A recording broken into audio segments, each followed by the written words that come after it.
हल्द्वानी शहर के दम्माडुंगा क्षेत्र के 7000 से अधिक परिवारों के भूमि अधिकार को लेकर विवाद गहरा गया है। 8 साल से पारित कानूनों का पालन न होने पर स्थानीय निवासी सरकार के खिलाफ आंदोलन की चेतावनी दे रहे हैं। 1952 से बसे इस क्षेत्र में 1965 में भारतीय वन अधिनियम के तहत 655 एकड़ भूमि को वन क्षेत्र घोषित किया गया। इस फैसले को नित्यानंद भट्ट ने न्यायालय में चुनौती दी और सर्वोच्च न्यायालय ने वन विभाग की याचिका खारिज कर दी, जिससे क्षेत्र को आरक्षित वन क्षेत्र से मुक्त किया गया। इसके बाद 2016 में राज्य सरकार ने एक संशोधन जारी किया, जिसके तहत क्षेत्रवासी को भूमिधर अधिकार दिए गए और सर्वेक्षण प्रक्रिया शुरू की गई। हालांकि 2020 में सरकार ने सर्वेक्षण कार्य रोक दिया और कानून का पालन नहीं किया। स्थानीय लोग का कहना है कि सरकार ने अब तक भूमि अधिकारों को लागू नहीं किया, जिसके तहत उनका हक मारा जा रहा है। यदि सरकार जल्द ही इस मुद्दे का समाधान नहीं करती तो क्षेत्रवासी सड़क से सदन तक आंदोलन करेंगे।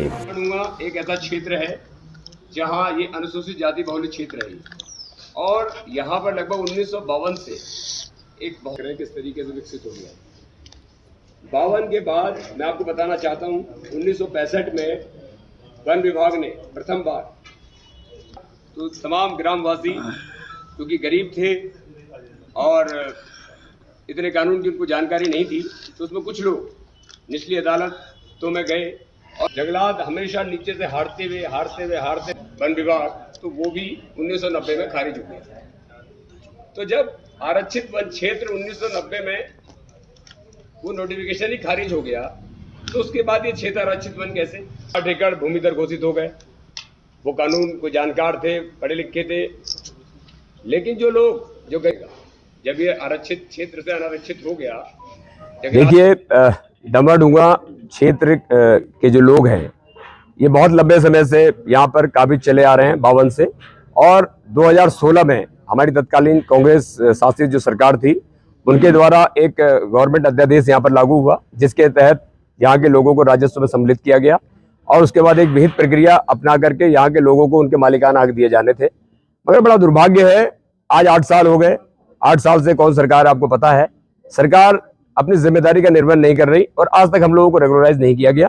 और बीच में एक प्रक्रिया सर्वेक्षण की प्रारंभ की गई थी, उस प्रक्रिया को बंद कर दिया, लेकिन उसके बाद भी 4 साल हो गए। 4 साल के अंदर कोई प्रक्रिया प्रारंभ नहीं करी, जबकि अगर कोई प्रक्रिया 48 में सेक्शन 48 भू राजस्व अधिनियम के अंतर्गत अगर बंद होती है तो सेक्शन 39 स्वतः ही प्रक्रिया में जो शक्तियां हैं वो सारी शक्ति डीएम में निहित हो जाती हैं। तो 8 साल से सरकार इररिस्पॉन्सिबल है। अब मुख्यमंत्री आते हैं और घोषणा करते हैं कि हम जो है आपके डीजीपीएस सर्वे कराएंगे। सर्वे मुंह के बयानबाजी से सर्वे नहीं होगा। आप एक अध्यादेश लाएंगे, अध्यादेश से होगा, कानून नियमावली से नहीं चलेगा। नियमावली कानून जो है वो नियमावली से बाध्य नहीं होगा, नियमावली कानून से बाध्य होगी। ये बात समझनी होगी। आप ठीक चुनाव के समय जिस तरीके से बरगलाने का काम कर रहे हैं, लोगों की भावनाओं से खेलने का काम कर रहे हैं, तो इसने हम सबको दुखी किया है कि सरकार कैसे अपने लोगों से भेदभाव कर सकती है। सरकार उन लोगों को जो सरकार ने खुद ही योजना पास की है, सरकार ने खुद ही हमें राजस्व में सम्मिलित किया है, तो हमें मालिकाना हक क्यों नहीं दे रही है, हमारे साथ खेल क्यों खेल रही है और राजनीतिकरण क्यों कर रही है। इसलिए हम यहाँ पर आज सभी प्रबुद्ध जन, हमारे सारे बीडीसी मेंबर्स, पूर्व प्रधान, वर्तमान पार्षद, सब लोग यहाँ पर उपस्थित हैं, वरिष्ठ जन, और हम यहाँ पर खड़े हैं और हम ये कहना चाहते हैं कि अब सड़क से सदन तक हम इस लड़ाई को लड़ेंगे। और हम इस मौके पर डॉक्टर इंदिरा देश जी को याद करेंगे कि उन्होंने गरीबों के हित में काम किया और आज सारे ग्रामवासी उनको याद कर रहे हैं और हम चाहते हैं कि सरकार इस काम को करे, अन्यथा बहुत ही शीघ्र सारे दम्माडुंगा वासी एक होकर के सरकार के खिलाफ आंदोलन के लिए बाध्य हैं।